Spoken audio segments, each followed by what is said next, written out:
एक गरीब कुटुंब दररोज त्या ठिकाणी मोलमजुरी करावी, दिवसभर दुसऱ्याच्या शेतात कामाला जावं. काय होतं ना, श्रीमंती आणि गरिबी ही नाण्याच्या दोन बाजू आहेत. पैशाचं म्हणतात ना, माणसाला सोंग करता येत नाही. दिवसभर शेतामध्ये कामाला जावं, संध्याकाळच्या वेळेला त्याच पैशाचं काहीतरी घ्यावं, खावं, असं त्या ठिकाणी चाललेलं आहे. संध्याकाळी जेवण झालं की त्या माणसाचा दररोजचा नियम असायचा, जेवण झालं का तो पान टपरीवर जायचा, 1 रुपयाचं पान घ्यायचा आणि 1 रुपया त्याच पान टपरी जवळ एक माणूस त्या ठिकाणी ताटली घेऊन बसायचा. तो भिकारी त्याच्या ताटामध्ये हा टाकून द्यायचा. महिला मंडळ मोलमजुरी करत होता महाराज. 1 दिवस नाही, 2 दिवस नाही, असे 20 वर्ष नियम कधी चुकला नाही महाराज. जेवण झालं, पान टपरीवर जाणार, 1 रुपयाचं पान खाणार आणि 1 रुपया त्या भिकाऱ्याच्या ताटामध्ये टाकणार. ऐका महिला मंडळ, 20 वर्ष तो नियम चालू होता. 20 वर्ष. 2 दिवस झाले तो पान टपरीवर आलाच नाही. त्याचं कारण होतं, त्याची पत्नी शेतामध्ये काम करता करता तिला चक्कर आलेली होती. चक्कर येऊन पत्नी पडली, तोंडातून बुडबुडे व्हायला लागले. महिला मंडळ, पत्नीला त्यानं उचललं, हॉस्पिटलमध्ये नेलं. डॉक्टरने सांगितलं तुमच्या पत्नीच्या डोक्याचं ऑपरेशन करावं लागेल. म्हटले खर्च किती आहे? 2 लाख रुपये आहे. पायाखालची जमीन सरकली. अहो, ज्यांना सकाळी खाल्लं तर संध्याकाळी काय खावं याची पंचायत आहे, त्यांच्यासाठी 2 लाख रुपये खूप मोठी गोष्ट आहे महाराज.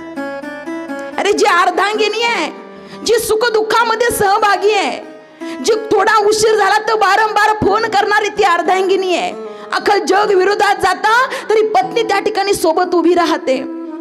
ती पत्नी की जिनं तिचे आई वडील सोडले, जिनं पूर्ण माहेर त्या ठिकाणी सोडून दिलं, जिनं नातं गोतो सोडून दिला आणि एकट्या पती करता सगळ्याचा त्याग करून आपल्या पती जवळ राहते, ती पत्नी आहे महाराज. एक काळ असा होता की प्रचंड सासरवास असायचा.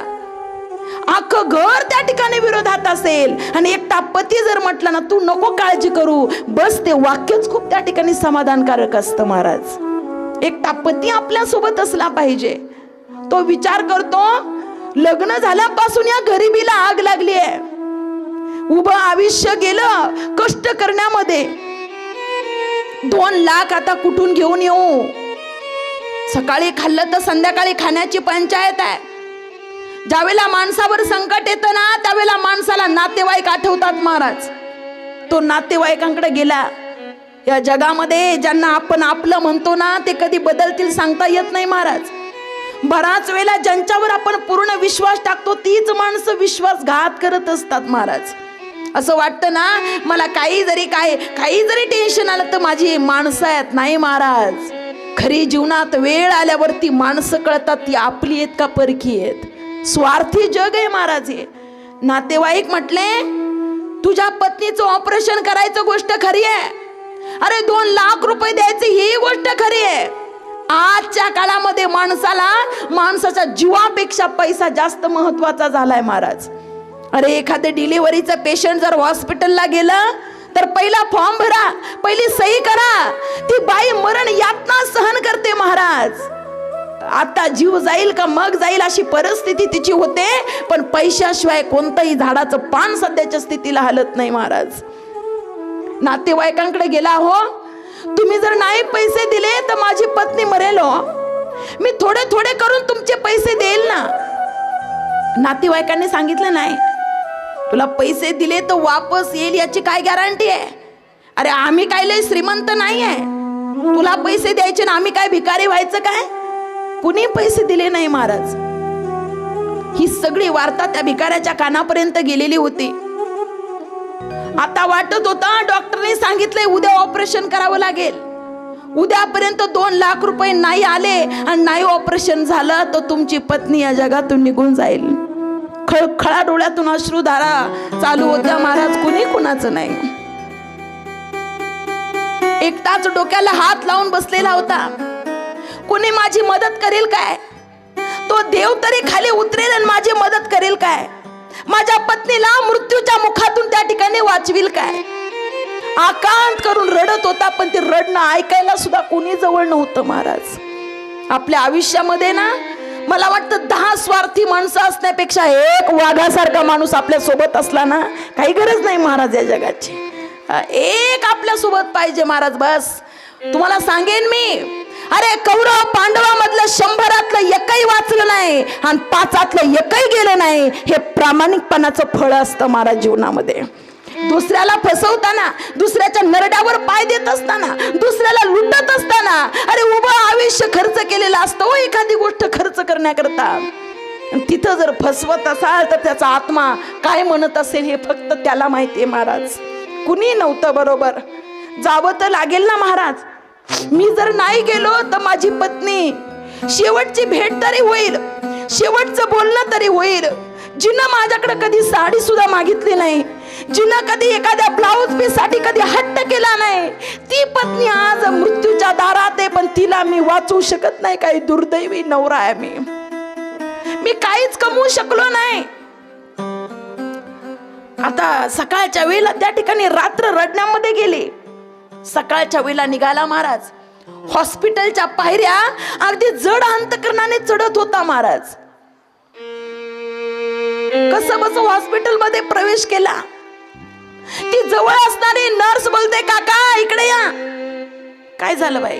इथं सह्या करा. कशाच्या सह्या करू? माझ्या पत्नीचं प्रेत नेण्याच्या सह्या करू का? माझी पत्नी या जगातून गेली आहे काय? नाही हो काका, तुमच्या पत्नीला आतमध्ये ऑपरेशन करता घेतलेलं आहे. हा आमच्या हॉस्पिटलचा नियम आहे. इथं सही करा म्हणजे ऑपरेशन सुरू होईल. पायाखालची जमीनच त्या ठिकाणी खचकली. कुणी ऑपरेशन म्हणजे पैसे भरलेत वाटतं कुणीतरी, माहिती नाही, पण तुम्ही पहिली सही करा. पटकन सही केली आणि त्या मॅडमला सांगितलं, त्या नर्सला सांगितलं, थांबा ना नर्स, पैसे कोणी भरले तेवढं सांगाल का? कारण मी पैशाची सोय करायला गेलो होतो, पण पैसे कोणी भरले सांगा ना. त्यावेळेला त्या नर्सने असं बोर्ड दाखवलं, काका त्या कोपऱ्यात अंगावर घोंगडे घेऊन बसलेल्या त्या माणसानं तुमचे 2 लाख रुपये त्या ठिकाणी भरले.